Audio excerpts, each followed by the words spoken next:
ఏకీభవిస్తున్నా శేషు గారి మాటతో ఏకీభవిస్తూ నేనేమంటున్నా అంటే హరీష్ రావు గారు తర్వాత కేటీఆర్ గారు లేకపోతే కవిత గారు ఈ వార్తలు ఎట్లొస్తున్నాయంటే కేసీఆర్ తో నేను కలిసి పనిచేసిన ఉద్యమ సహచరుడిగా నేను ఎరుగుతున్నా ఆయన ఇంట్లో కూర్చొని ఫామ్ హౌస్ లో కూర్చున్నా ఇంట్లో కూర్చున్నా ఎక్కడ కూర్చున్నా కూడా ఆయన 24 అవర్స్ పాలిటిక్స్ ఆలోచించేటువంటి మనస్తత్వం వారిది, వారి యొక్క నేచర్.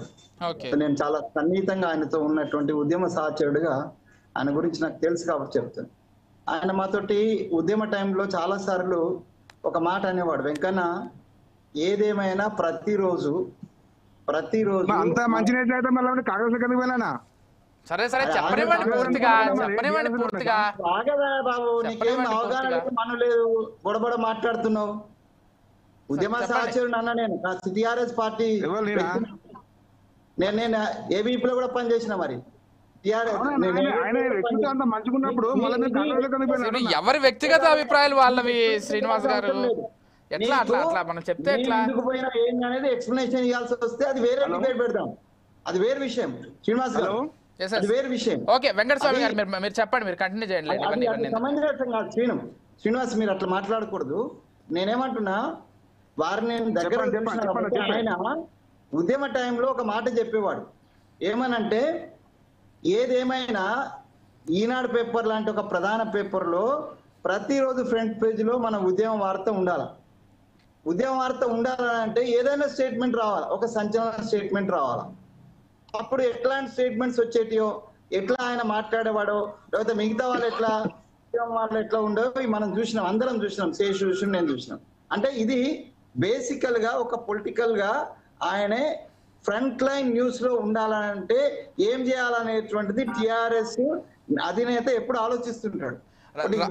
అంటే అంటే మీరు చెప్పింది అర్థమైంది, రాజకీయ చాణక్యతలో ఆయన తర్వాత నేను 27th తర్వాత ఇప్పుడు వచ్చేటువంటి లీకులు అన్ని కూడా హరీష్ రావు వెళ్ళిపోతాడని, దానికి పావని గారు మా మీద ఏదో అంటే ఎవరి మీదనో అంటుంది, మా మీద అట్లా చేయకండి అంటున్నా, కానీ వాస్తవంగా ఇది టిఆర్ఎస్ ఇంటర్నల్ గా లీకుల పార్టీ. అది లీకులు వాళ్ళే ఇస్తారు, దానికి సమాధానం వాళ్ళే చెప్తారు.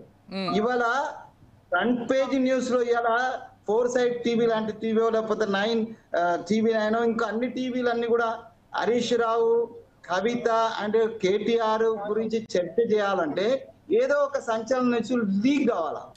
ఆ లీక్ సంబంధించి వాళ్ళు అందులో నిష్ణాళితులు.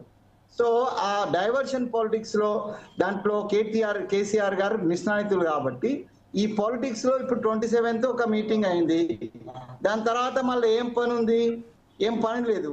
కాబట్టి న్యూస్ లో ఉండాలనంటే వాళ్ళ పార్టీకి సంబంధించినటువంటి వాళ్ళే న్యూస్ ఇచ్చుకుంటున్నారు. కానీ నేను ఒక మాట ఏం చెప్తానంటే, ఆ నలుగురు ఏం విడిపోరు, ఆ నలుగురు కలిసే అన్ని చేసుకుంటారు. వాళ్ళు 4 స్తంభాలు ఆట ఆడతారు. ఆ పార్టీలో ఉన్నటువంటి ఎవరు కూడా ఇంకొక వ్యక్తి దగ్గరికి పోవద్దు, 5th పర్సన్ దగ్గరికి.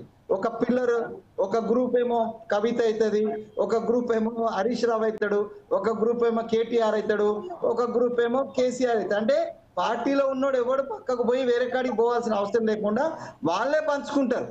సో ఇదంతా కూడా ఒక పెద్ద నాటకం, ప్రజలను మభ్యపెట్టడం కోసము, ప్రజలలో బాగా పాపులారిటీ తెచ్చుకోవడం కోసము టిఆర్ఎస్ పార్టీ ఆడుతున్న నాటకము. దీంట్లో ఏ పార్టీకి సంబంధం లేదు.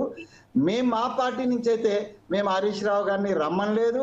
మాకు హరీష్ రావు గారితో కానీ కేసీఆర్తో కానీ కేటీఆర్తో మాకు పని లేదు. ఎందుకంటే ప్రజలు కేసీఆర్, కేటీఆర్, హరీష్ రావు, కవిత వీళ్ళంతా ఉన్నటువంటి ఒక పార్టీ 10 సంవత్సరాల విధ్వంసాన్ని చూసిన తర్వాత, 10 సంవత్సరాల నమ్మక ద్రోహాన్ని చూసిన తర్వాత మీరు తెలంగాణ ప్రజలకు ద్రోహం చేసింది కాబట్టి మీరు గద్దె దిగాల్సిందే అని ప్రజలే ప్రతిపక్షమై మాకు ఆ ప్రతిపక్ష స్థానంలో ఉన్న మాకు అధికార పక్షంగా ఇచ్చినారు. కాబట్టి ఇప్పుడు వాళ్ళతో దోస్తానం చేయడానికో వాళ్ళని మేము పక్కన కూర్చొని పెట్టుకుంటే ప్రజలు మమ్మల్ని హర్షించరు. కాబట్టి ఇదంతా కూడా ఆ పార్టీ